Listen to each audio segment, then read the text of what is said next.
Ողջույն սիրելի հեռուստադիտողներ, եթերում ազատ շփումն է եւ որպեսզի շատ չմանրամասնեմ, վստահ եմ բոլորդ էլ շատ լավ ճանաչում եք, շատ լավ տեղյակ եք, մեծամասնությունը գուցե գոհ եք իր աշխատանքներից, թե Հայաստանում, թե արտերկրում, մեծամասնությունը միայն արտերկրից, իսկ կլինեն նաեւ մարդիկ, ովքեր կունենան իրենց անձնական բացասական կարծիքը, բայց մենք բացասական երևույթներին փորձում ենք չանդրադառնալ, որովհետև դրական արված գործը ըստ իս բավականին մեծ է ու հիմա կփորձենք ավելի ու ավելի խորքային հարցադրումներով ունենք այդ հնարավորությունը, խորքային հարցերով հասկանանք, թե ինչպիսին էր հայացքները հենց Միացյալ Նահանգներից, երբ այնտեղ հեռավորության վրա մարդիկ նստում ու դիտում են հայաստանյան իրականությունը ու փորձում են իրենց որոշակի խոսքը արտահայտել, այն էլ բավականին շատ դիտորդներ ունենալով։ Չեմ մանրամասնի, միայն անունազգանը կասեմ ու շատերդ վստահ եմ միանգամից կհասկանաք խոսքը ում մասին է։ Իմ այսօրվա հյուրն է Քրիստինե Հալաջյանը։ Ողջույն Քրիստինե։ Ողջույն Գնել ջան։ Նախ բարով եք եկել, հայրենիք, գիտեմ, որ կարճ ժամանակով ու ձեր գրաֆիկը բավականին ծանրաբեռնված է, ձեր ասելով ձեր թիմի։ Այո։ Բավականին ծանրաբեռնված է, շնորհակալություն, որ հյուրընկալեցիք, ժամանակ գտաք այդ լուսամուտը ու հնարավորություն ունենք հիմա մի քիչ հասկանալու, թե Միացյալ Նահանգներում այն գործունեությունը, ինչ որ կազմակերպում եք, իր բարդությունները եւ ինչքանով էր Հայաստանից այդ այսպես ֆուտբոլային տերմինով ասեմ, փոխանցումները, պասերը ճիշտ աշխատում։ Ինչքանով էր լսելի, ինչ էիք ստանում, ինչ էիք փորձում հասցնել տեղ եւ այլն։ Այո։ Երբ որ սկսվեց 44 օրվա պատերազմը, գիտեմ, որ հարցը դրան է վերաբերվում, շատ են հարցնում։ Ասեմ, որ ամեն ինչ ծնվեց ընդամենը, երբ որ մենք ուղակի զրուցեցինք մի քանի ընկերներով։ Երբ որ սկսվեց պատերազմը, շատերը սկսեցին համայնքում, գիտեք ինչ, Սփյուռքա մի այլ կարգի ազգում Հայաստանի ցավը։ Երբ որ հեռավորությունից ես նայում, այդ ցավը մի քիչ ավելի խորն ես դու ընկալում։ Երբ որ ես Հայաստանում եմ ապրում, այդքան չէի հասկանում, անկեղծ որ ասեմ, մենք սիրում ենք Հայաստանում ջազ լսել, չէ, լավ երաժշտություն, բայց երբ որ գնում ես հասնում ես Սփյուռք, դու սկսում ես միայն հայկականը լսել, միայն լավ երաժշտություն, մի հատ լավ մշակույթ եւ կարոտ ես մնում այդ ամենին, այդ արվեստին, ինչ որ իրանց ներկայացնում Հայաստանը եւ դրա համար մի այլ կարգի ես դու սկսում զգալ հայրենիքը եւ բնական էր որ 44 օրվա պատերազմը երբ որ սկսվեց բոլոր մեր հայրենակիցները չգիտեին ինչ անեին եւ գնում էին քաղաքապետանի մոտ կանգնում էին ինչ անենք ոնց անենք ով կկազմակերպի ինչա պետք անել եւ բոլորի հարցը դա էր ինչով կարող ենք օգնել ինչա պետք անել Առաջին մի քանի օր իհարկե հավաքներ եղան եւ Հայաստանի հյուպատոսարանի մոտ եւ ուրեմն Գլենդել քաղաքապետանի մոտ ես մասնակցություն ունեցա միայն, բայց կազմակերպեցի, փորձում եմ հասկանալ ով ինչ է ուզում անի Եվ հասկացա, որ այդ ցույցերը անիմաստ են, ասենք, ինչ են իրանք ուզում ասեն, մենք դրանով չենք կարողանում ուշադրություն գրավենք Ես սկսեցի շատ խոր ուսումնասիրել ինչ է կատարվում Հայաստանում, ինչի պակաս կա։ Եվ լսեցինք ուրեմն վարչապետին ելույթը, որտեղ նա ասում էր, որ այսօր համաշխարհային մեդիա դաշտը լռում է այն ամենի մասին, ինչ կատարվում է Արցախում։ Դա երեկոյան էր մեզ մոտ, երեկոյան երևի ժամը 11-ն էր, գիշերը։ Ես կապնվեցի իմ ընկերների հետ։ Այն առաջարկեցի, որ գնանք Վաշինգտոն։ Սկզբից շատերը հրաժարվեցին, որտեղ Վաշինգտոնը հանդիսանում է ուրեմն Թուրքամեդ նահանգ, եւ այնտեղ շատ են թուրքերը եւ հրեաները, իսկ մենք գիտենք ինչպիսին էր այդ երկրների դիրքորոշումը 44 օրվա պատերազմի ժամանակ։ Եվ անմիջական մասնակցությունը։ Այո։ Ոստի ես ասի լավ ինչ կարելի անել մեդիա դաշտի հարցով այդ դեպքում եւ իմ ընկերների հետ որոշեցինք, որ պետք է սկսենք փակել ամենահռչակավոր հեղինակավոր ուրեմն լրատվամիջոցը CNN-ը, որտեղ նրանք բացարձակ չէին խոսում դրա մասին։ Ուրեմն դա գիշերը երբ արդեն 1-ն էր, չեմ հիշում որ օրն էր, մի քանի օր պատերազմը դեռ նոր է սկսվել, եւ մենք գիշերով գնացինք Հոլիվուդ, ուսումնասիրեցինք տարածքը, թե ինչպես ենք կարողանալու են փակել եւ ուրեմն այդտեղ նստածույց անել այնքան ժամանակ, քանի դեռ նրանք չեն սկսել ուրեմն լուսաբանել ինչ է կատարվում Արցախում եւ ինչպես են վայրագություններ ցույց տալիս Ադրբեջանը այն պարագայում երբ որ ամբողջ աշխարհը կոവിഡ്ի համար դադարեցրել էր ամենտեսակ պատերազմ եւ դա արդեն պատերազմական հանցագործություն է նրանք պետք է պատասխան տային դրա համար պետք էր միջազգային հանրության ուշադրությունը Ներողություն, մի հատ շատ հետաքրքիր բան ես ասում դու կապված համավարակի համաշխարհային եւ պատերազմական գործողությունները, այսինքն սա նույնպես կարող է դիտարկել ռազմական հանցագործության տեսանկյունից եւ դուք այդ մեկնաբանությունը տվել եք CNN-ին։ Այո, մենք CNN-ին ասել ենք, ոչ միայն CNN-ին, բոլոր տեղերը որ գնացել ենք, մենք ասել ենք, որ սա պատերազմական հանցագործություն է, քանի որ միջազգային համաձայնագրերի համաձայն դադարեցվել են ամեն տեսակ, ուրեմն պատերազմներ, իսկ օգտվելով արդից հարձակվել են Հայաստանի վրա։ Եվ շատ տեղերում դա իսկապես անք ոչինչ չեն կարողացել ասել, որտեղ դա իրականում այդպես է։ Եվ մենք նայել ենք ինչ է կատարում սոցիալական ցանցերում, մենք ունենք թիմային աշխատանք սոցիալական ցանցերում, ունենք թիմային աշխատանք ցույցերի կազմակերպման հարցում, անվտանգության հարցում, այնպեսի բաներ են եղել այդ օրերը, որ չեն երևացել վիդեոների մեջ, բայց ես կպատմեմ ձեզ, եթե թույլ կտաք իհարկե, այլ ազատ շփում է, կարող եմ շատ բաներ ասել, որ երբևէ չենք հրապարակել մենք այսպես ասած։ Եվ ուրեմն մենք գիշեր ժամի 2-ին գնացինք ուսումնասիրեցինք այդ տարածքը, հասկացանք որտեղից պետք է փակել որ փողոցները եւ առաջ որտեղից հետո ոնց ենք տարածվում եւ ոնց ենք փակում մայրուղիները։ Կներես փակելուց ես այսպես հասկացա, մի հատ այս մասը ամփոփենք, որ շատ առաջել չեն գնենք, միտքը հիշի, որովհետեւ այդտեղից շարունակելու ենք։ Այսինքն ամենասկզբում ինչ որ իմպրովիզացիոն գործողություններ էին, դե հայությունն է ելելա, փորձում է բողոքի ձայն ասնի եւ այլն։ Հետո մի փոքրիկ կորիզ առանձնանում, սկսում է մշակել ծրագիր, թե ինչ կարելի է անել։ Կորիզը արդեն առանձնացրել էր մշակել էր ծրագիր եւ անկախ մենք ունենք ծրագրեր 10,000 տեղափոխվում եք Վաշինգտոն, իսկ դուք սպասում եք, որ Վաշինգտոնում ալիքը նման կերպ կմեծանա, թե Էդ էլ ինչ որ ալիքները ամեն տեղ են մեծացել, ոչ միայն Վաշինգտոնում։ Հիմա ես հերթականությամբ պատմեմ, երբ որ մենք այդ կորիզը գումարեցինք, ընդամենը 3-4 հոգի ենք մենք այդտեղ, եւ ուրեմն մեզ միացել էր նաեւ մեր Ամերիկայի, ուրեմն ամերիկանաց, ոչ թե ամերիկայի, այլ ամերիկացի գործընկերներից մեկը Դոնալդ Վիլսոն Բուշը, եւ իմ լավ ընկերներից մեկը, որ իրավաբան է մասնագիտությամբ, Գուրգեն Մկրչյանը։ Ես այս 3-ով ենք մենք ոնց որ ասած, իհարկե մեզ օգնել են կողքից շատ վոլոնտիրներ, բոլորին կարող եմ անուններով նշել եւ Հարութը եւ Դավիթը բոլորը։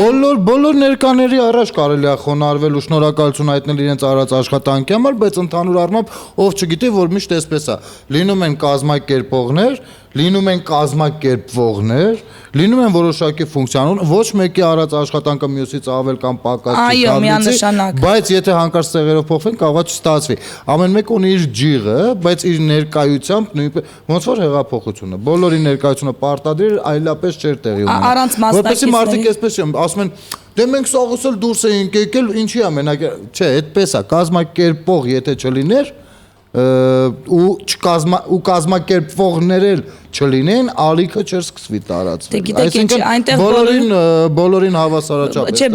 բոլորը իհարկե մասնակցություն ունեցել են։ Մանավանդ որ ես լավ եմ հիշում, մենակով այն թուրքերը որ հարձակվել էին վրենձեր մոտ։ Այո, բայց դա Թրամփի ռալիի ժամանակ էր, ոչ թե մեր ռալիի ժամանակ էր։ Ուղղակի հարձակվել են հայկական դրոշի վրա, այդ էր, բայց այդ մեծ ցույցերը հետ բնավ կապ չուներ, այդ իրարանցումը։ Ես մի բան կարող եմ ասել, ամեն մեկը այդտեղ ունեցել է իր ներդրումը այդ ամբողջ շարժման մեջ։ Եթե մեկը պակաս լիներ, չէր ունենա չէր լինի ինչ որ եղավ, սակայն կան մտածող, այսպես ասած, այդ կորիզը, որը մշակում է ռազմավարություն։ Ինչպես պիտի գնա, ուր պիտի գնա եւ պլան A, պլան B, պլան C, ինչա կատարվելու, ինչ պիտի արվի։ Դե մենք պատրաստ ենք ամեն ինչի։ Այն ինչ որ մենք անում ենք, դա հանցագործություն է համարվում Ամերիկայի Միացյալ Նահանգներում, որտեղ մենք առանց լիցենզիայի կազմակերպում ենք մեծ ցույցեր COVID-ի պայմաններում, երբ որ արգելված էր ամեն ինչ։ Մենք կազմակերպում ենք, հրավիրում ենք հազարավոր մարդկանց ու չգիտենք ինչ է կատարվելու։ Հնարավոր են վանդալիզմներ, որտեղ գիտեք ինչ ժողովուրդը որ ցավ է ապրում, դու չես կարող կասեցնել այդ վարարը, փորձելու ես կառավարել, բայց հնարավոր չկարողանաս։ Ալիքը տրվում է երբեմն զգացմունքների ու կարող էր անցնել, անգամ կարող էին դիտավորյալ մեջը լինել մարդիկ, ու արեցին, եղան սադրանքներ եւ ասեմ որ առաջին հարցը որ մենք պետք է լուծենք դա անվտանգության հարցներ ժողովրդի։ Եվ մենք ունենք խմբեր, որոնք խումբ տեղադրում էինք, ասենք առաջնամասում, միջնամասում, յետնամասում, փողոցները փակելու ճանապարհին, մենք ռացիաներով բոլորս կապի մեջ էինք ամբողջ ժամանակ։ Սա ցանցային կառավարում էր, որ հստակորեն պլանավորված էր։ Մենք ունենք կազմակերպիչներ եւ մայրուղիների վրա եւ գիտենք ինչ ենք անում, ինչ ենք փակում, երբ ենք բացում։ Մենք իրար տեղեկացնում էինք, միանգամից ստրատեգիան մշակում էինք եւ ամեն մեկը գիտեր իր գործը։ Ինձ տված էր ուրեմն բեմը, ես կառավարում էի բեմը, ինչ պետք է ասվի, որովհետեւ ոչ մի բան մշակված չէր, ոչ մեկի ոչ զրույցները եւ այլն, եւ եթե ինչ-որ սխալ բաներ հայտարարվում, ես անմիջապես շտկում էի իրավիճակը, հարթում էի իրավիճակը եւ չէի ուզում պարակտում լիներ ժողովրդի մեջ, եղան սադրանքներ, փորձեցին իմ դեմ տրամադրել մարդկանց, ասենք օրինակ դաշնակցական կուսակցությանը, բայց ես ասացի գիտեք ինչ, երբ մենք բոլորս միասին ենք այս հարցով Եվ այստեղ չկան քաղաքական հայացքներ եւ այդպեսին չի մեր խմբի տեսակետը ես ասացի բոլորդ գնացեք մասնակցեք իրանց ցույցին Արցախի պողոտայում եւ բոլորդ միասին եկեք միացեք մեզ ու մենք այստեղ ենք մինչեւ գիշեր մենք հանգիստ կարող եք գալ եւ միանալ մեզ այստեղ Միացան այո միացան եւ դաշնակցական ուրեմն երիտասարդությունները եկան դա իհարկե հետո պատահեց CNN-ի օրը մեծ ցույցի ժամանակ նրանք եկան ես նրանց հրավիրեցի բեմ եւ իմ օրինակով նկարեք իմ օրինակով ցույց տվեցի թե ինչպես ուրեմն պետք է լինի միասնականությունը անկախ ամեն ինչից մենք պետք է միավորվենք ես միջև հիմա մտածում եմ որ մենք շատ ենք իրար դեմ դուրս գալի մեր թուլությունը մեր պարակտման մեջ է եւ երբ որ լինում է միասնականություն մենք անհաղթարելի ենք որտեղ ուզում ենք լինենք այստեղ թե Սփյուռքում այդպես է դա արդեն ապացուցված դա աքսիոմա է չես կարող դու դրա դեմ ինչ-որ բան ասել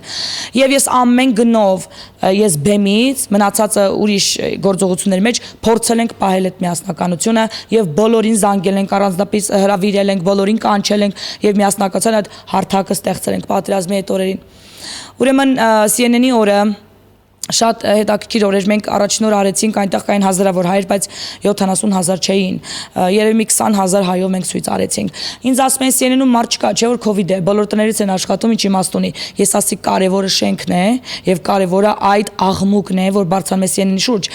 նրանք ճիշտ է ելքում ութ կարող են հետեւի դռնով ունենալ չնայած մենք շրջապատել ենք ամբողջ շենքը բայց միևնույնն է նրանք պարտավոր են հաշտվել այդ մտքի հետ որ իրան շենքը գերեվարված է այս պայդրությամբ մենք նստած ցույց արեցինք այդ գիշեր ես չեմ քնել քանի գիշերներ եւ սուտկաներով ես չեմ քնել որտեվ ես մեծ պատասխանատվություն էր թիմի անդամներին ուղարկում էի քնելու մի քանի ժամով իրան գնում էին բայց ես չէի գնում ես միշտապես իմ ժողովրդի հետ ու չէի քնում որտեղ գիշերները լինում են սալդրանքներ օրինակ Վրաստանի ժամանակ երբ որ Վրաստանը հիշում եք փակել էր իր անցակետը հիմնանտար օգնության դիմաց հենց այդ նույն օրը մի քանի վրացիներ կամ իրանց վրացի ներկայացնողներ վրացական դրոշներով եկել մտել են մեր ժողովրդի մեջ որպեսզի լարեն իրավիճակը եւ հրահրեն կռիվներ որպեսզի ոստիկանությունը գար եւ մեզ այդ նստածության ժամանակ հավաքեր ինչու որտեղ այնտեղ մնացել մի քանի հազար հոգի եւ ես արեք 2-3,000 հոգուն ավելի հեշտ էր ձերբակալելը քան ասենք 20,000 հոգուն համաձայն եք ինձ հետ եւ դրա համար նրանք փորձում են սադրել գիշերները եւ գիշերները շատ կարեւոր էր պահել զգոնություն ամեն վարքյան եւ եղել են որ ոստիկանությունը եկել է ես բանակցել եմ նրանց հետ եւ հետ եմ ուղարկել կոնստիտուցիայի մեր օրենքները նրանց հստակորեն ներկայացնելով որ մենք ունենք ազատ ցույցերի սպանտան ցույցերի այսինքն հանկարծակի այո ինքնաբուխ եղած եւ այլն չնայած որ ինձ FBI-ը հետևում էր եւ ինձ զանգարում ասում էին դուք կազմակերպել եք ես ասում եմ ճշտում ես չեմ կազմակերպել սա ինքնաբուխ է նրանք ասում են մի խոսքով դու ես կազմակերպել մենք գիտենք եւ փորձում ենք հասկանալ ինչ եք անում քանի հոգով եք լինելու եւ այլն որպես իրանք հասկանան իրանք ինչ են անում հաջորդ օրը CNN-ի այնտեղ հավաքվեց 70,000 հոգի դա մի չքնաղ տեսարան էր տեսնել էր պետք է այդ միասնականությունը այդ էներգիան որ կար այնտեղ այդ ուժը ինձ թվում է շենքերը քանդվելու են այդ տեսակ ուժ կար այնտեղ միայն մասնակիցը կարող է ասել ես մենք ինչ ենք ապրել այդ պահին այդ միասնականությունը ինչը թույլ չի տալիս որպեսզի մենք մեր հայրենիքի ներսում պատերազմների ժամանակ չէ շատ իմ կարծիքով ավելի կարևոր է պատերազմներից հետո կամ առաջ այսինքն այդ արանքում էլի որովհետև համաձայն ենք որ Հայաստանում եկեք սուտ չխոսանք դեռ պատերազմներ լինելու են քան երկու այս թուրք հարևանները կան մենք պատերազմներ ունենալու ենք իհարկե խաղաղություն թող լինի ամբողջ աշխարհին բայց մեր թշնամին թուրքն է ֆրանսիացին չի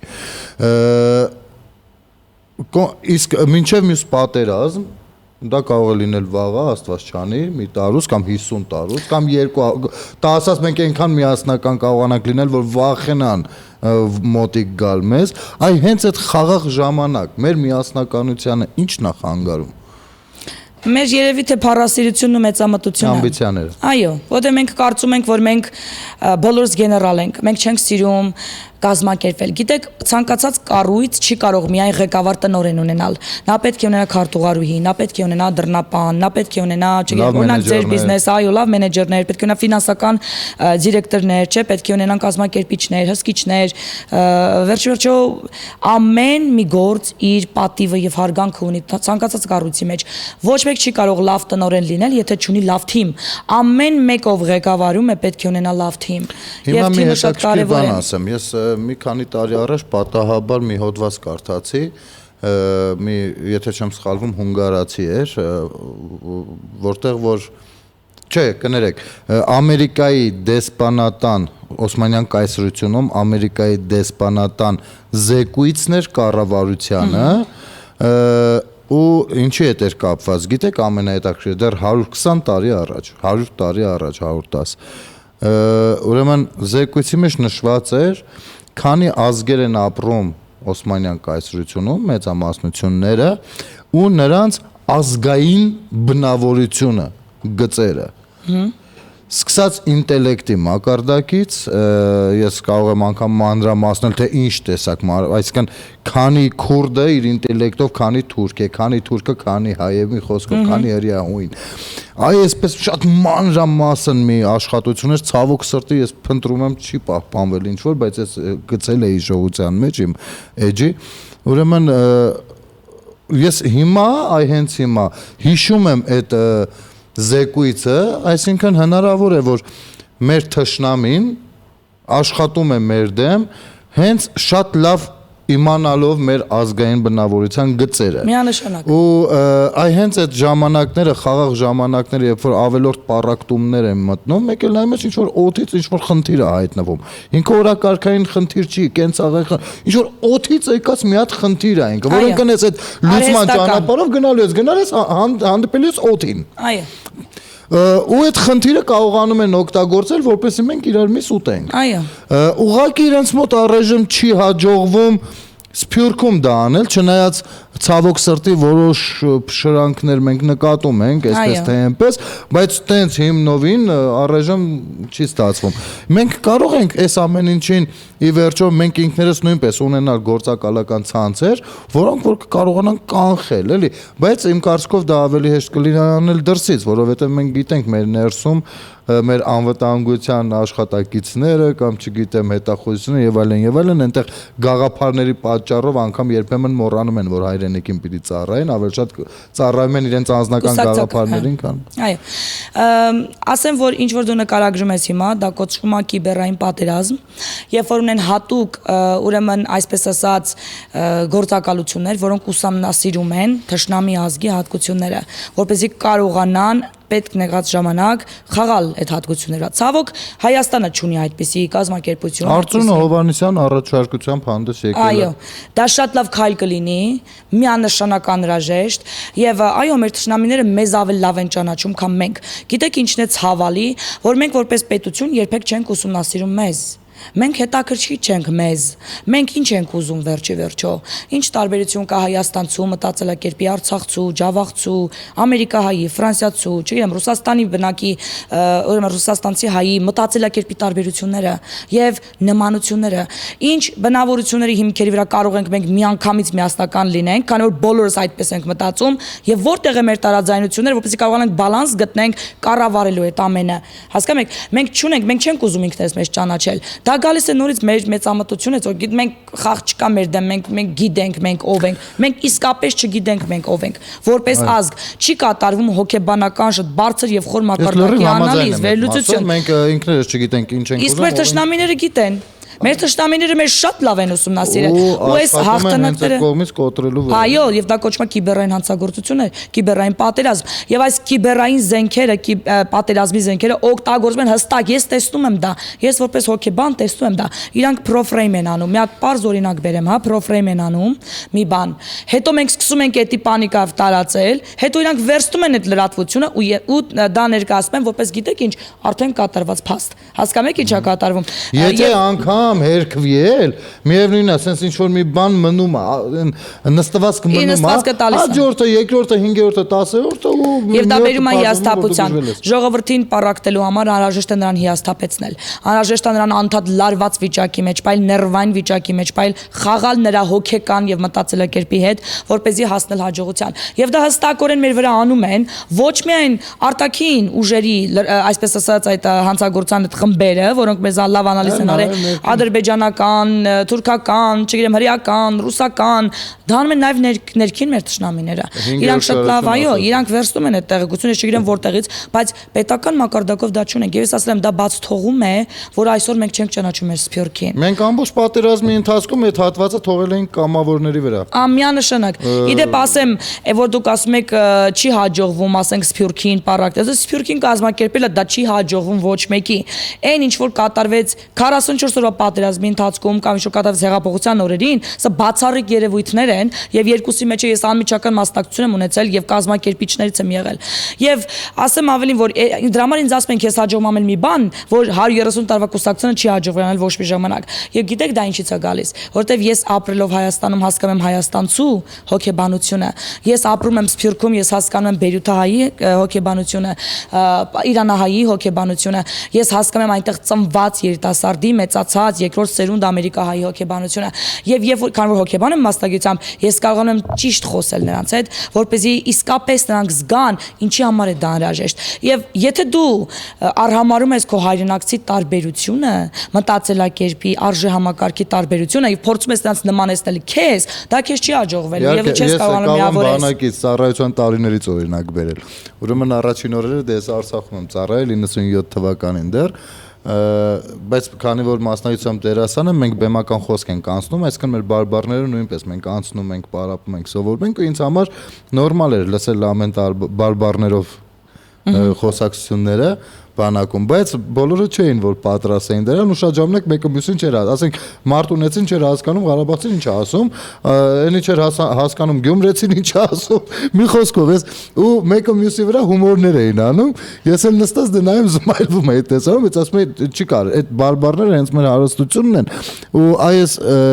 օրինակ Արցախցու բարբառով էս ինչ բառը որ այնտեղ հնչում է, դրա վրա ոչ թե պիտի ծիծաղենք, այլ պիտի սովորենք դա։ Պիտի իմանանք մենք մեզ, այլապես միշտ լինելու է, այ հիմա ինչ է ստացվում, տեսեք, արհեստականորեն Սյունիք են պոկում իբր։ Մի ամբողջ Վանեցյան կանգնած ասում է հիմա չենք կարող հասկանանք Սյունիքը պոկվեց վերջը, թե չէ։ Ասենք հետաքրքիր հարցադրումներ են, չէ՞, ազգային ժողովում։ Տեսեք,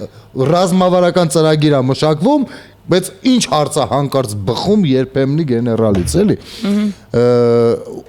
Այ այս ներսի ուժերը ասածը կարող է այս տեսակ ուժերի մասին է խոսքը։ Այո, հենց այդ տեսակ ուժերի մասն խոսքն է, որ հստակ երևում են ովքեր են ուզում պարակտեն եւ ինչու, ինչ նպատակներ են ուզում պարակտեն։ Գիտեք, ես մի բան եմ հասկացել, որ այս քաղաքական խաղերը վնասում են մեր միասնականությանը եւ ինչքան դու շատ ես կենտրոնում դրա վրա, դու ավելի բորբոքում ես այդ կրակը։ Պետք է կենտրոնալ այն բաների վրա, ինչ պետք է արվի։ Օրինակ, երբ որ հենց հետ գանք հեղափոխության այդ օրերին, մենք շատ նեգատիվ բաներ էինք զգում։ Կային մեծ ընդդիմախոսներ, կային մեծ, օրինակ հենց մեկը CNN-ի ժամանակ այդ մեծ հաղթանակից հետո գտնվում են բլոգերներ, որ քննադատում են մեզ, բայց գիտեք, ասում է, բանը բեմից դհոլ խփեցին։ Դհոլը դա Արցախի երաժշտությունն էր, Արցախ երգներ, ասեմ ավելին, որ համաձայն չէի դրա հետ, այդ ժամանակ ես ոստիկանության հետ էի բանակցում, երբ որ հետ եկա դա արդեն ընթացքի մեջ էր։ Եվ ես ասացի, որ սա Արցախի երաժշտություն էր, այլապես մենք ընդհանրապես թույլ չենք տալի որևիցե այլ կարգի երաժշտություն։ Որպեսզի Ամերիկայում չփորձեն օգտվել առիթից որոշ ուժեր։ Բնա, որտեղ մարդկանց հոգեբանությունը այդ ժամանակ մեր զինվորները, մեր զոհերը այս վիճակն էր եւ բնականաբար ոչ մի երաժշտություն տեղին չէր։ Եվ տարբեր բաներ։ Ու գտնվեցին մարդիկ, որ քննադատում են, սակայն մենք չենք կետրոնում նեգատիվի վրա, մենք շնորհակալություն ենք այտում բոլորին մասնակցության համար, հրավիրում ենք հաջորդ ցույցերին։ Եվ այդ օրը երկրորդ օրը, որ երբ որ եկավ CNN-ի հավաքվեց 70,000-ից ավել մարդ, ես չեմ կարող նկարագրել ինչ էներգիա էր այդտեղ, այդ ինչ շարժ էր, որ թվում էր թե հիմա սարեշուր կտա։ Եվ փակվեցին 17 փողոցներ Հոլիվուդի սրտի մեջ, 4 մայրուղիներ պարալիզացվել էին ընդհանրապես։ Մեզ զարգում է քաղաքապետը, ինչ եք ուզում։ Եվ մենք ասում ենք, մեր պայմանները սրանք են։ CNN-ը, ոչ միայն CNN-ը, բոլորը միասին պիտի խոսան ինչ է կատարվում Արցախում, եւ ոչ միայն պիտի խոսան, այլ պիտի տան ճշմարիտ ինֆորմացիա, ոչ թե մանիպուլացված, որտեղ նրանք փողով լրացված էին։ Դե իհարկե, ես շատ լավ գիտեմ, թե Ադրբեջանը ինչ միլիարդներ թուրքական լոբիստների, Ադրբեջանը, ասեմ, օրինակ Գերմանիայի ներողություն, ես քեզ ուղղակի ճշտում անեմ, Ադրբեջանը չունի ոչ մի լծակներ, ոչ էլ գումար է ծախսում։ Նրանք օգտագործում են Թուրքիայի լծակները եւ թուրքական լոբիստական կազմակերպությունները, եւ մենք հենց թիրախավորում ենք այդ լոբիստական կազմակերպություններին, իհարկե եղան ցույցեր, քանդվեցին շատ կոնտրակտներ, շատ ուրեմն իրավաբանական ծառայություններ, որ պետքա ներկայացնեին Թուրքիային տարբեր հարցերով եւ նրանց լոբիստական կազմակերպություն չեղարկել ենք այդ կոնտրակտները։ Մենք խայտարակ ենք ալի իրանց ցույցերով, մեր երիտասարդները,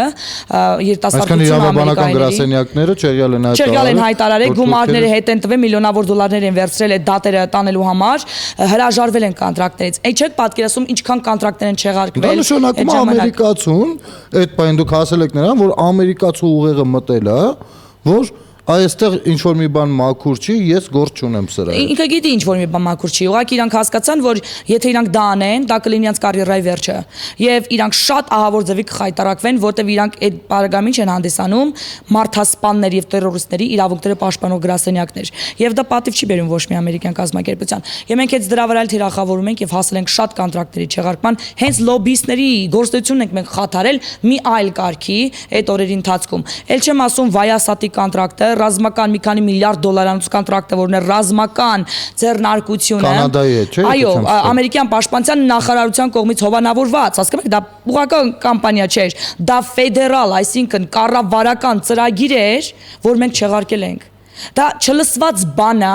Ամերիկայի պատմության մեջ, չի եղել այդպիսի բան, որպեսզի ցույցով սովորական ժողովրդի հավաքվելով դու կարողանաս իրանց տիպես, որ իրանք լաց են եթերով, ներողություն խնդրեն հայերից, որ չեն իմացել, թե իրանց պաշտպանողական,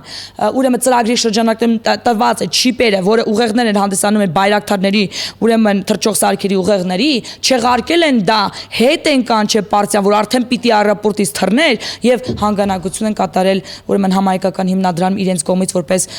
ուրեմն ներողության նշան։ Չի եղել այդպիսի բան։ Եվ այդ օրը չեք պատկերացրել, երբ որ ես իջա այդ լուրը ասելու, ոնց էր լացում Սփյուռքահայը։ Սփյուռքահայ տատիկը, պապիկը, եղբայրները, քույրերը, երեխաները նույնիսկ լաց էին լինում չհասկանալով ինչի համար այդ ուրախությունը։ Ես չգիտեմ, մի հատ քաղցր ժողովուրդ մեկ ունենք Սփյուռքում։ Հաղթել են։ Դա հաղթանակ էր, այո։ Էդի մեր ռազմի դաշտն էր, ու մենք իսկապես կռվում էինք։ Մերը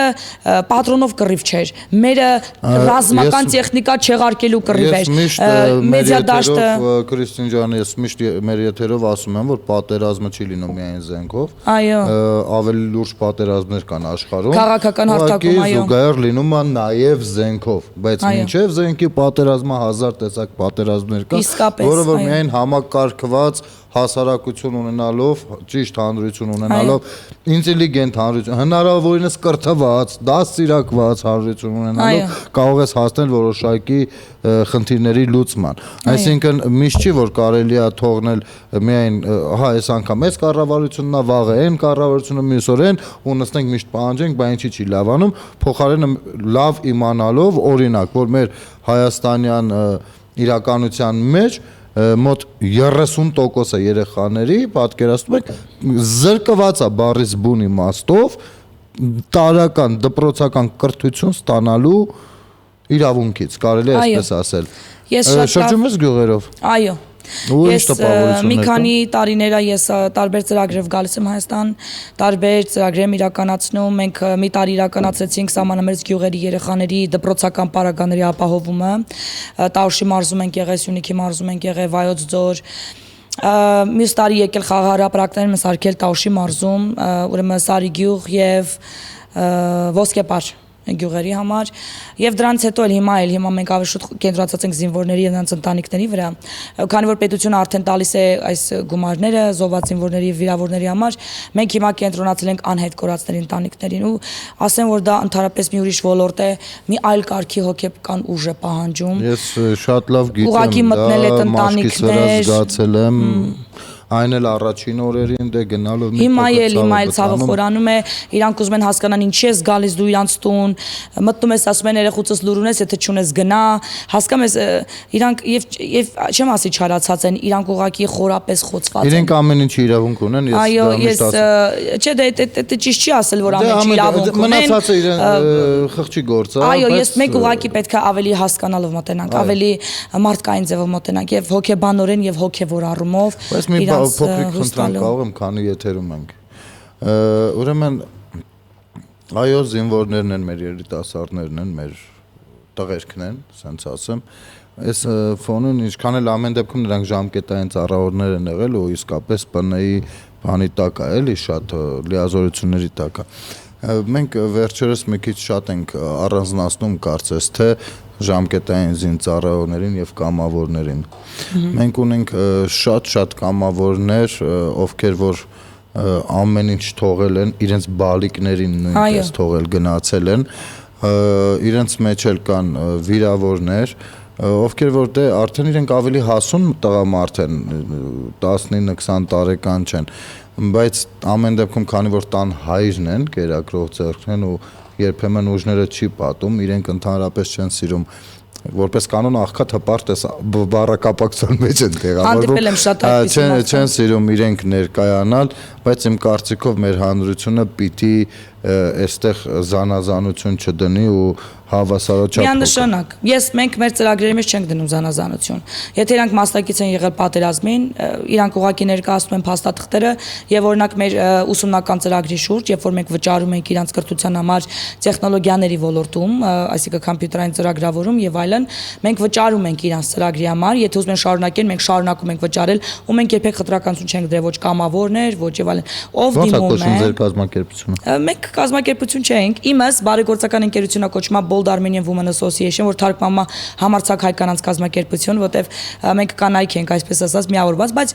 ես ընկեր ունեմ, որի անունը Գերի է, շատ նվիրված երիտասարդ է, ինքը մասնագիտությամբ նույնպես այդ ոլորտից է, տեխնոլոգիաների, եւ հիմա մենք միասին սկզբից սկսեցինք եւ հետո ես տվեցի պրոյեկտ իրան, քանի որ ես այդ ոլորտից գաղափար չունեմ, ինքը վերցրեց այդ ծրագիրները ու շարունակում է դրոնների հարցում շատ մեծ աշխատանք են անում, տարբեր միջազգային, ուրեմն կազմակերպություններ մենք զրուցում ենք, դե ես ասած կամուրջը կա, ես այստեղ եմ խոսում մասնագետներ, դու ծանոթներն եմ այդ ոլորտից, կապում եմ միջազգային այդ ոլորտի ուրեմն մասնագետների հետ, որոնք հայ են կամ հայ չեն, այլազգեր են եւ սկսում են զրուցել։ Ուղղակի այստեղ գիտեք ինչ խնդիր կա,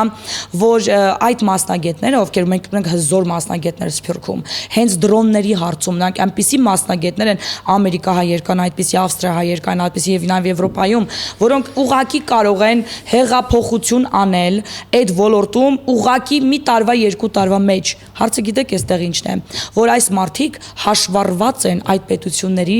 ուրեմն գաղտնիության շրջանակներում ես ծանոթներ ունեմ որ օրինակ երիտասարդ տղամարդ է այսինքն տղա է կարող անգամ մեծ ցանկության դեպքում վեր կենալ գալ Հայաստան կան միջոցներ հիմա նկարագրեմ ես սիտուացիան ինչպես է որպեսզի հասկանանք հա խնդիրը եւ լուծումներ տանք դրա որտեղ խնդիրը պիտի հասկանաս խորությամբ որ կարողանաս դրան լուծում տալ ուրեմն ես ծանոթ ունեմ մի հատ երիտասարդ տղա է Բեյրութից է նա եւ սիրած աղջիկ ունի Բեյրութում բայց քանի որ նա հանդիսանում է Ամերիկայի Միացյալ Նահանգների քաղաքացի ոչ թե ձեռք բերովի այլ ծնված եւ հանդիսանում է գաղտնի այդ ուրեմն ռազմական մասնագետ նա հանդիպում է սև չղջիկները կան որ ասում են նիվիդզիմկաներ հա որ միանգամից կամ այնքան արագությամբ այո այնքան արագությամբ թռնեն որ միանգամից անհայտանան ու ռադարները իրան շեն բռնում այդ Կարծեմ այդտեղ նաև իրանց ֆորման է, որ եռանկյունաձև, հա, շատ հետաքրքիր են իրանք, կա իրանց թանգարանը, գտնվում է Փամդել քաղաքում, Լոս Անջելես արվարձանում, ուրեմն այդ մասնագետները դաշբորդի համբյուտերների հավաքման այդ տղան է հանդիսանում որ ազգությամբ հայ է պատկերացնում եք ինչ մասնագետ է նա այդ տեսակ զենքի համբյուտերներ հավաքող մասնագետն է բայց ինքը նույնիսկ չի կարող ամուսնալի սիրած աղջիկը այսինքն Ամերիկայի Միկոյանն է կարելի ասել այո ինքը չի կարող նույնիսկ այդ աղջիկը ամուսնանալ որովհետև այդ աղջիկը չի լինելու Ամերիկայի քաղաքացի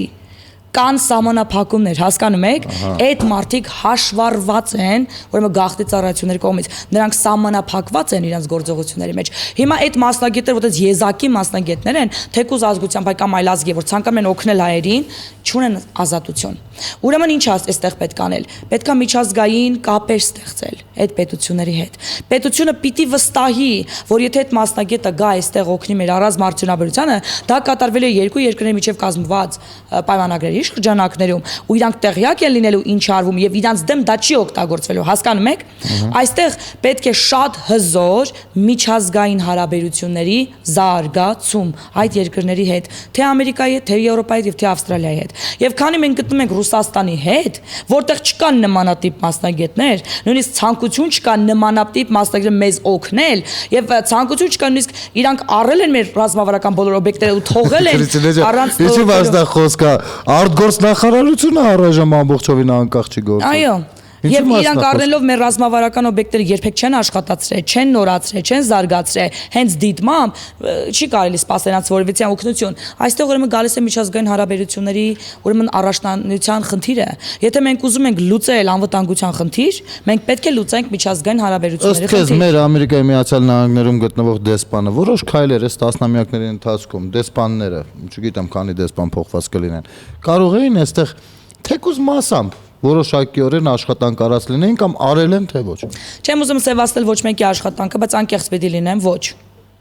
Ընդհանրապես Սփյուռքում գտնվող ցանկացած կազմակերպություններ թերացել են մի այլ կարգի։ Դրա համար երբ որ եկավ նոյեմբերի 9-ի պայմանագիրը, երբ որ բոլորը փորձում են մեղավորներ գտնել, ես ասացի մենք բոլորս մեղավոր ենք, որտեղ ոչ մեկ իր գործը չի արել։ Ոչ Սփյուռքային արել, ոչ հայաստանցին արել, ոչ արտգործնախարարությունն արել, ոչ կառավարություններն են արել, ոչ Արցախի, ոչ Հայաստանի, ոչ դեսպանատները, ոչ դեսպանները, ոչ Սփյուռքի կազմակերպությունները։ Մենք բոլորս ունենք մեղքի մեր բաժին էս ամեն ինչի մեջ։ Ու հիմա ժամանակն է որ բոլորս թափվենք ու ասենք միգուցե ես կարող եմ իմ ոլորտում անեմ ամեն հնարավոր բան, որպեսզի լավ լինի իմ ժողովրդի համար։ Եվ պետք է կենտրոնանանք այս երկիրը պահելու համար, որտեղ Սփյուռքը գոյություն չունի առանց Հայաստանի։ Սփյուռքի նախարարության գործողությունները ինչպես կգնահատեք։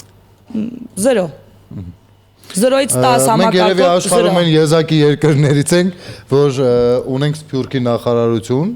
Գիտեք ինչու։ Աշխարհում կա՞ այլ երկիր։ Ոչ, բայց գիտեք ինչ, որտեղ չկա այդպիսի երկիր, որ ունի այնպիսի թվային կառավարություն, ինչպեսին Սփյուռքն է։ Չկա այդպիսի երկիր։ Եվ դա պատահական չէ։ Դուք պատկերացրեք մենք ինչ ունենք։ Մենք ատոմային զենք ունենք։ Ատոմային զենք որ չի օգտագործվում։ Ռուս մեկ չհասկացա իր մասնագիտությունը, բայց հետաքրքիր հայտարարություն արեց, ասեց Հայաստանը եթե ժամանակին կարողացել է լինել աշխարհի առաջին քրիստոնյա երկիրը ու նոր համակարգ թելադրել, այսօր ունի հիանալի հնարավորություն լինել աշխարհի առաջին բջջային երկիրը, սոտովի երկիրը։ Ոչ թե ունի այդ հնարավորությունը։ Դարձյալ կլինի ամեն ինչը ունի դրա համար։ Այո, գիտեք, ես միշտ ասել եմ Սփյուռքի նախարարությունը առաջին գործը որ պիտի արվեր, ես համաձայն չէի այդ բանի հետ, որ Սփյուռքի նախարարությունը պետքա լուծարվեր։ Համաձայն էի ինչ առումով, այն առումով որ նա ոչինչ չէր անում, դրա համար պիտի լուծարվեր, բայց ես համաձայն չեմ, որ ընդհանրապես Սփյուռքի հարցերով զբաղվող առանձին համակարգ չլինի։ Սփյուռքը այնպեսի մի հասկացողություն է, որ չունի ոչ մի երկիր։ Շատ կարևոր բան։ Եվ գիտեք ինչ։ Ասեմ այնքան կարևոր է, որ մինչև մեր թշնամին հասկացավ դրա կարևորությունը ու վերջին տասնամյակներին ստեղծեց արհեստական Սփյուռք։ Այո։ Ու չկարողացավ ստեղծել Սփյուռքը։ Այն ինչ որ ունի Հայաստանը չունի ոչ մի երկիր։ Ինչի Լոս Անջելեսում թուրքերը մի քանի հատ դպրոց ունեն։ Իրանք չունեն այն ներուժը, որ ունի Հայաստանը։ Այնպեսի Սփյուռք, որ ունի հայ ժողովուրդը, չունի ոչ մի երկիր, նույնիսկ հрьяաները։ Ամենամեծ հաջորդիվ, այսպես ասած, մեզ մոտ Սփյուռք ունեցող երկիրը դա համարվում է Իսրայելը, բայց նա նույնիսկ մոտ չի կարող գալ հայկական Սփյուռքի պոտենցիալին։ Չի կարող։ Մենք ունենք այդ պոտենցիալը լավ ճիշտ չենք օգտագործում։ Ոչ թե ճիշտ չենք օգտագործում, մենք դարապես չենք օգտագործում այդ պոտենցիալը։ Ոչ մի բան չի արվում այդ պոտենցիալը օգտագործվել համար։ Գիտեք ինչ, ես միշտ ասել եմ, Հայաստան չի կարող կառավարել Սփյուռքը։ Սփյուռքի նախարարություն չպետք է լինեն հայաստանցի մարդիկ։ Հայաստանցին չի հասկանում Սփյուռքի հոգեբանությունը։ Այո, պետք է ձևավորել Սփյուռքի նախարարություն կամ համակարգող հանձնախումբ։ Ես առաջարկել եմ դա ելքի կուսակցությանը, երբ որ Ալեն Սիմոնյանը, Արամ Սարգսյանը գտնվում են Ամերիկայի Միացյալ Նահանգներում դեռ հեղափոխությունից առաջ, ես մոտեցի եւ առաջարկել եմ դուք պիտի վերականգնեք Սփյուռքի ուրեմն քվեարկելու կարողությունը, որ իմիջիալոց որ զրկվել է Քոչարյանի օրոք, Քոչարյանի որտեվ Քոչարյանը պարտվեց Սփյուռքում եւ անմիջապես չեղարկեց այդ օրենքը, ուրեմն դուք պետք է վերականգնեք դա մեկ, երկրորդ դուք պետք է ստեղծեք համակարգ, ըստ որի Սփյուռքը պետք է ունենա ձայնի իրավունք։ Ես համաձայն եմ, որ Սփյուռքը չի կարող որոշել Հայաստանի խնդիրները, դա չի լինի արդար, բայց թվային համակարգով դա կարելի է կազմակերպել։ Օրինակի համար կարող է Հայաստանը ունենալ 60% ձայնի իրավունք, 40%-ը Սփյուռքահայերի միջոցով, որպեսզի չլինի այս խախտումները կաշառակերտությունը, որովհետև Սփյուռքին չեն կարող առնել։ Ինչ գնով էլ ուզում է լինի, իրաց միլիարդները չի երիքի, այո, թանկ հաճույք է դա, իհարկե Սփյուռքին չեն կարող առնել։ Փոխանցման տոկոսները արդեն չի բավարարի ու միանշանակ։ Հիմա մի շատ քանի որ Քրիստինա ջան, մենք կարող ենք ժամերով խոսել ու չձանձրանալ, այդ հաստատ, բայց ցավոք սրտի եթերաժամը ունի իր կանոնները ու 1-2 րոպե է մնացել ոնց հասկացա եթերի ավարտին։ Այս ամեն ինչը արել եք, անցել եք այս ամեն ինչի միջով դեռ անցնելու եք, ես վստահ եմ դուք բավականին ուժեղ կին եք ու ձեր կողքն էլ կանգնած են ուժեղ մարդիկ, ու նվիրված մարդիկ, ու վստահ եմ ձեզ կոտրելը դա աշխարհի ամենաանհնարիններից մեկն է, հա, բայց քանի որ այսօր հենց եթերա գնալու հաղորդումը, ուստի ցանկանամ հետեւյալ հարցին պատասխանեք։ Facebook-ում այս ինչ տորնադո ասեմ կարկոցումներ, նախ հստակ հարց։ Դուք աղանդավոր եք թե ոչ։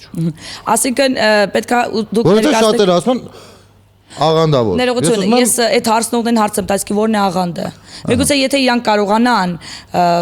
բացատրել ինչ է աղանդը։ Պարզվի որ աղանդը։ Այո, ես պարզեմ որ հնարավոր է մարդիկ մտածողներ են աղանդը։ Առաքելական եկեղեցու։ Եթե ասում ենք որ վարդապետություն շեղվածն է համարում աղանդ, այդ դեպքում ապա ինչու է առաքելական եկեղեցին, ավետարանչական եկեղեցուն չի համարում աղանդ։ Չէ՞։ Կաթողիկ է եկեղեցուն, ավետարանական եկեղեցուն, ինքը չի համարում կավարտման քույր եկեղեցին է։ Կարծեմ 50-ականներին էլ, բողոքականներին էլ չի համարում։ Այո, համարում են Եհովայի վկաները, որ այո, ես նրանց նույնպես համարում եմ աղանդ, որտեղ նրանք վարդապետություն շեղված են եւ ասեմ ավելին, նրանք Եհովայի վկաների կոչվելու իրավունք չունեն։ Մենք բոլոր քրիստոնյաներս ենք Եհովայի վկաներ, որտեղ Աստծո Եհովա է։ Եվ ես զարմանում եմ, որ մեր ժողովուրդը տեղյակ չէ, առաքելական եկեղեցու Աստվածաշնչի մեջ գրված է, բացի որ բացեն Աստվածաշունչ կարդան կիմանան։ Չեն կարդում, բայց ամեն դեպքում կապված արձանի քանդելու հետ բավականին չնայած ես ասեմ ես այդտեղ արհեստականություն նկատել եմ որովհետև եթե անձամբ ինձ օրինակ դուրս չկա այդ առաջարկը ու ես կարող եմ հանգիստ գրել ասել Քրիստինե ջան գիտես իսկ ես օրինակ համաձայն չեմ ինչի համար քանդել ու ընդհանրապես այս քանդելուն վերժն է նախ առաջին ես քանդելու անուն նույնիսկ չեմ տվել դա մանիպուլյացիա արված առողջություն է ես ասել եմ հատուկ դեմքեր տեսա ովքեր որ միշտ են աշխատում այո միանշանակ դրանք պիտի լինեն դրանք այսպես ասած այդ ուժերի ձեռի կոզերներն են պետք է ասեն այդ բաները որովհետև գիտեն որ մեծ հանրություն է ձեզ հետևում այո եւ ես հավատացյալ մարդ եմ, ես Աստծուն հավատում եմ, հոգևոր անձ եմ, եւ ես տեսնում եմ ոչ միայն պարզապես քարկամարձան, ես տեսնում եմ դրա հետ նշանակությունը, սիմվոլիկան, որ իր ազդեցությունն է թողում։ Ես այսօր լայվ եմ արել իմ եթերով եւ ասել եմ, օքեյ, եթե դա ուղակի արձան է, չունի ոչ մի ազդեցություն, մշակույթային շեդևր է, հա, այդ դեպքում ինչու է Մայր Հայաստան ներկայացած մերկ վիճակում։ Այդ որ հայ կնոջ հավաքական կերպարն է ներկայացում մերկ կինը։ Այսինքն դուք դեմ չեք, որ արվեստի մեջ լինում են մերկ կանանց արձաներ, բայց եթե ասում ենք անունը դնում ենք Մայր Հայաստան, այո, ես ուրեմն պիտի լինի հայաստանյան կնոջ կերպարով։ Այո, օրինակ հաղթանակի այգու Մայր Հայաստան կերպարը բնութագրում է հայ կնոջը սուրը ձեռքին համարձակ կանգնած վստահ ու վեհ, դա Հայաստանի հավաքական կերպարն է։ Իսկ ես վիրավորված եմ, որ որպես կին իմ հավաքական կերպարը ներկայացում են ներողություն ստրիպտիզ վիճակում։ Ես համաձայն չեմ դրա հետ, դա մեկ։ Երկրորդ, արձանի երկրորդ մասը ինձ ընդդիման խոսել ասում է, որ գիտես դա Նեմեսիս արձան եւ նայում է Թուրքիային։ Ինչ կապ ունի ուր է նայում։ Չէ որ դա հենց մեր երկրի վրա համարվում է կուրք։ Քրիստոնյա երկրի վրա ինչ կապ ունի կուրքը։ Էնել հունական Նեմեսիս դիցաբանության մասին այո չէ տեսեք կուրք չէ բայց օրինակ ինքը հունական աստվածուհի է օրինակ հարգում եմ մեր դիցաբանությունը ու երբ որ ուսումնասիրում եմ հիանում եմ ուղղակի ինչ գեղեցիկ մշակույթի ենք մենք ժամանակին տիրապետել ուղղակի մենք սիրում ենք հենց կակրած փակել էջ ու անցնում ու չխորանալ իմաստության մեջ այս կողմին ոչ թե խելքի այլ նայեք մենք համարվում ենք քրիստոնյա երկիր գնել ջան օրինակ եթե պիտի լիներ դիցաբանական ինչ որ բան կարող էր լիներ մեր դիցաբանությունից ասենք աստղիկը կամ անայիտը դա խոսքի մի այլ կողմն է այո բայց ասենք կան մշակույթի ունեմ բայց մենք համարվում ենք քրիստոնյա երկիր այդ նույն ասողները ուրիշտեղ փիղ են ճղում ու ասում են վերջը Նեմեսիսն է թե Մայր Հայաստանը մենք քրիստոնյա ենք մեր քրիստոնեական արժեքները ոտնահարվում է բա չէ որ հունական դիցաբանության աստվածուհի նույնպես ոտնահարում այդ իրավունքները դեպքում ինչու՞ չեք բարձրաձայնում եւ հետո ինչ կապ ունի հունական եւ ֆրանսիական ազատագրման հեղափոխության շարժման անձը ներկայացնի հայ կնոջ հավաքական Մայր Հայաստան արձանը եւ որտեղ ատեղ հայկականը եւ ինչ եմ ես այդ դեպքում հայկականի դեմ խոսում եթե դրանից ոչ մեկը հայկական չի եւ հետո ես քեզ մի բան ասեմ շատ կարեւոր նայ ուշադրություն դարձրու սիմվոլիկային գնացեք Google արեք ես թաքստելու ոչինչ չունեմ ես սիրում եմ հետեւել շատերը չեն ընկալում դա կամ չեն ընդունում Ես ինքս սիրում եմ սիմվոլիկաներով, նո դա դե ուրեմն քանի որ ժամանակը կար չեք ուզենամ պատմեմ բան մասին։ Թուրքիայում կար մի արձան, որը կոչվում էր Սատանայի գահը։ Google արեք ու տեսեք, երախով, այդ նույն երախով, կոտոշներով մեկը գահի վրա նստած։ Հետաքրքիր է, որ այդ գահը գտնում էր Թուրքիայում, երբ որ եղավ հայերի ցեղասպանությունը, 1,5 միլիոն հայ կոտորվեց։ հասկանում եք, եւ նաեւ կոտորվեցին քրիստոնյա հույները եւ վասորիները։ Ինչ պատահեց հետո այդ արձանի հետ։ 1937 թվականին այդ արձանը տեղափոխվում է Գերմանիա ցուցահանդեսում ներկայացվելու համար եւ մնում է այնտեղ։ Միջև հիմա էլ այնտեղ է իդեպ։ Ու տեսնում եք երկրորդ համաշխարհային պատերազմը սպանվում են 6 միլիոն հрьяաներ, հարյուրավոր միլիոնավոր մարդիկ կոտորվում են երկրորդ համաշխարհային պատերազմի ժամանակ։ Սա ծավալուն այլ թեմա է, բայց ստացվում։ ընդամենը մի երկու բառով էլ սա ասեմ։ Օ, էլ չեն կարող խոսել։ Էդ էլ ասեմ ու վերջ, կպցրեք մի 5 րոպե։ Չէ, 5 րոպե շատ կլինի, բայց համառոտ 2 րոպե։ Մեր ռեժիսորին խնդրեմ, որպեսզի ինձ նշան տա, կարող ենք մի 2 րոպե այսօրվա հաղորդումը ավելի երկարացնել։ Արդեն մի րոպեն անցավ, միջով բարձեցինք։ Շնորհակալություն։ Ուրեմն եւ երկրորդ բանը, որը ուզում եմ ասեմ, ուրեմն նայեք, Շիրակի մարզի հետ կապած։ Ես բացարձակ պատահական չեմ համարում եմ փաստը, որ 1975 թվականին այս արձանը տեղադրվելուց հետո 88 թվականին լինում է երկրաշարժը, այո, եւ հիմնովին քանդվում է Գյումրին, բայց ոչ այս արձանը։ Եվ բացարձակ պատահական չի, որ Շիրակի մարզը այսօր համարվում է ամենաչքավոր մարզը Հայաստանի Հանրապետության մեջ, եւ ամենաշատը 44 օրվա պատերազմի ժամանակ գերեվարվել են հենց շիրակցի տղաները։ Ես գիտեք ինչ, հնարավոր սա բոլորի համար սա պատահական է, բայց ոչ ինձ համար։ Ես շատ լավ հասկանում եմ դրա սիմվոլիկայի իմաստը։ Եվ դրա համար ես ասել եմ, ու չեմ ասել քանդել, իմիջիայց վանդալիզմի կոչեր չեմ արել, ես ասել եմ հոգևոր մարդկանց, ասել եմ պետքա քանդվի այս դիվային ներկայության եւ հոգևոր եւ ֆիզիկական ուրեմն ներկայությունը։ Սա է եղել։ Դե մեր հանրությունը այնքան էլ պատրաստ չի լսել նման բաներ։ Բնականաբար։ Ամեն դեպքում աղմուկը բավականին մեծ էր, անձամբ ինձ համար։ Ես շատ ուրախ եմ դրա համար, Ես վերաբերվում եմ, որ դա մարդու կարծիք է, իսկ կարծիք հայտնելու իրավունք բոլորը ունեն, այլ բան է համաձայն կլինենք թե չէ, ու վերցնել ու նախորդ մեր ամբողջ խոսացածը լցնել ջուրը միայն թե այս թեման էսպես, ու այն էլ շատ դեպքերում իրենց գյումրեցի համարող երևակայելի անձանց կողմից, ես հասարակ մարդկանց չեմ ասում, որովհետև հասարակ մարդը կարող է եւ այդքան չխորանալ, բայց շատ երևակայելի մարդիկ, ովքեր որ հենց Գյումրին քանդողների շարքում են եղել, այդ գյումրեցիներին ես մի հատ հարց կտամ զլանում ու եւ կասեմ, Գյումրիում ապրելով քանի անգամ են իրանք այցելում սեփական Գյումրի քաղաքում գտնվող ծերանոցը։ Իսկ ես ամեն տարի գալիս եմ եւ այդ ծերանոցը գնում եմ, բոլորի փոխարեն ես նրանց գրկում եմ եւ ասում եմ, որ նրանք սիրված են։ Քանի անգամ են Գյումրիում չքավոր ընտանիքների օգնել կամ զինվորների, իսկ ես դա անում եմ ամեն բարձբուն իմաստով, նույնն եւ սփյուռքային ովքեր ինձ քննադատում են։ Գիտեք ինչ, ես շատ ուրախ կլինեմ, որ իրանք այս առիթով իսկապես հանդիմանվեն եւ գնան անեն դա գյումրեցիների համար։ Ես սա կհամարեմ հաղթանակ այս վիդեոյի շնորհիվ։ Շնորհակալություն Քրիստինե, դե Շնորհակալություն գնալ ջան։ Ուզում եմ մինչև երբ եք Հայաստանում։ Մինչև սեպտեմբերի կեսեր։ Կարող եմ մի հատ էլ հաղորդում անենք, եթե բազմաթիվ հեռուստադիտողներ դա ցանկանան։ Այո։ Պայմանավորվեցինք, ուրեմն ամեն դեպքում հրաժեշտ չենք տալիս, ասում ենք ցտեսություն, մինչ նոր հանդիպում։ Հաջողություն։ Հարգելի հեռուստադիտողներ, եթերում ազատ շփումներ եւ իմ հյուրն էր Քրիստինե Հալաջյանը։ Շնորհակալություն, մնացեք Աստծո խաղաղության մեջ։ Ցտեսություն։ Հաջողություն։